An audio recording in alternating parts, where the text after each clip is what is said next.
Good morning guys. তো তোমরা সবাই কেমন আছো? নিশ্চয়ই ভালো আছো। আমি মিনু। তো সকালে আজকে ঘুম থেকে উঠেছি, দিনটা ছিল রবিবার। একটু দেরি করে ঘুম থেকে উঠেছি। দেন ঘুম থেকে উঠে ফোন একটু ক্যামেরা করে নিজের ঢং করছিলাম, ঢং করতে করতে চুল ঠিক করছিলাম এরকম এরকম। তো এরপর সকালে গেছে, উঠে পড়েছি। উঠে দেন এরপর একটু হাই হ্যালো করে তোমাকে আজকে আমার ব্যালকনি থেকে বাইরেটা দেখাবো। তো দেখো কেমন লাগছে। এটা আমার ব্যালকনি থেকে বাইরে, খুব সুন্দর এই জায়গাটা, খুব ভালো লাগে আমার ব্যালকনি বসতে। তো ব্যালকনিতে বসে উঠেছিলাম। দেন ব্রাশ করার জন্য ব্রাশ নিয়েও কেরামতি করতেছিলাম আমি।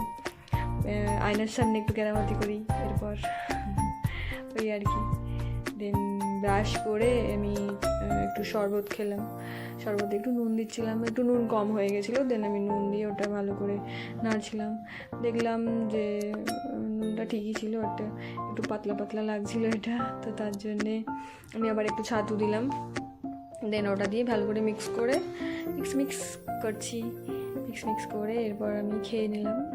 দেন আজকে যেহেতু রবিবার ছিল, তো একটু বেলাই হয়েছে ঘুম থেকে উঠতে। দেন উঠে ব্রাশ করে খেয়ে শরবত খেলাম। দেন আরও কিছু খেলাম, সেগুলোর ক্লিপ নেওয়া হয়নি। যেটার ক্লিপ নিতে পেরেছি সেটাই আমি দেখালাম। তো এরপর এটা শেষ করে আমি রান্না করার জন্যে গিয়েছিলাম রান্নাঘরে। দেন কী করলাম দেখতেই পাবে তোমরা। জানো তো এখানে না খুব গরম, সারাক্ষণ গরম থাকে, আর বীভৎস গরম। এত গরম হয় যে 2 মিনিট পাখা বা ফ্যান না ছেড়ে বসা যায় না। তো বলতে বলতে এটা শেষ হয়ে গেছে আমার। দেন আমি রান্না করার জন্য গেলাম। আজ একটু ছোলার তরকারি করেছিলাম, তো সেটারই ভিডিও ক্লিপ বানাচ্ছিলাম। এভাবে রান্না করতে ভালোই লাগে আমার রান্না করতে, কিন্তু কেন জানি না গরমে আমার রান্না করতে ভালো লাগে না একটু। তো যাই হোক, নিজে যেমন পারি সেভাবেই রান্না করছিলাম। টেস্টের কথা বলো না, টেস্ট মোটামুটি ভালো হয়েছিল, খুব খারাপও নয়। তো এইভাবে রান্না করি আমি, একাই থাকি যেহেতু, তাই নিজেই যেমন পারি তেমনভাবে রান্না করি। তো তোমরা দেখতেই পাচ্ছ এখানে আমি টমেটো দিয়ে দিয়েছি।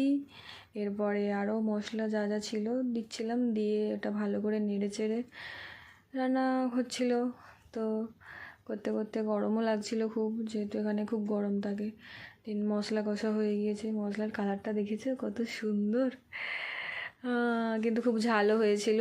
তো কী আর করা যাবে, ঝাল যেহেতু হয়ে গেছে তো ওটা তো আর কিছু করা যাবে না। তাই মশলার রঙটা দেখাচ্ছিলাম তোমাদের, দেখো যে কতটা মানে রং হয়েছে। রং মানে ওটা অনেক ঝাল হয়ে গেছিলো, স্পাইসি।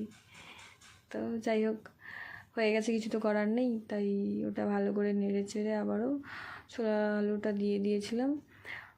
ওটা আমি খেয়েছিলাম। দেন খেয়ে এরপর আমি স্নান করে নিয়েছি। স্নান করে নিয়ে আবার একটু ঢং করে তারপরে দুপুরে ভাত খেয়ে খাওয়া দাওয়া করে আমি শুয়ে পড়েছিলাম। এরপর বিকেলে ঘুম থেকে উঠে একটু ছাদে গিয়েছিলাম। তো ছাদে গিয়ে ক্লিপটা নিচ্ছিলাম। তো ছাদে গিয়ে কী হয়েছে সেটাই দেখো। ছাদে এরা ঘুড়ি ওড়াচ্ছিল। এরা না 2টো ঘুড়ি একসাথে কেটে দিয়েছিল, তো খুব আনন্দ পাচ্ছিল এরা। দেন আমি সেই জন্য একটু ওদেরও ক্লিপ নিলাম। এরা এখানে ঘড়িটা কেটে খুব মজা পাচ্ছিলো, খুব চেঁচামেচি করছিলো। তো আমিও খুব মজা পেয়েছিলাম যে 2টো ঘড়ি একসাথে কেটে দিল কীভাবে। ওই যে ঘড়িগুলো দেখছো উড়ছে, ওর মধ্যে আগে 2টো কেটে দিয়েছে, সেই 2টো ক্লিপ নেওয়া হয়নি।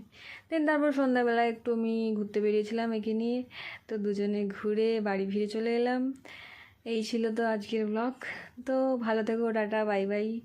আর ভালো লাগলে একটা লাইক, সাবস্ক্রাইব, শেয়ার করে দিও। বাই।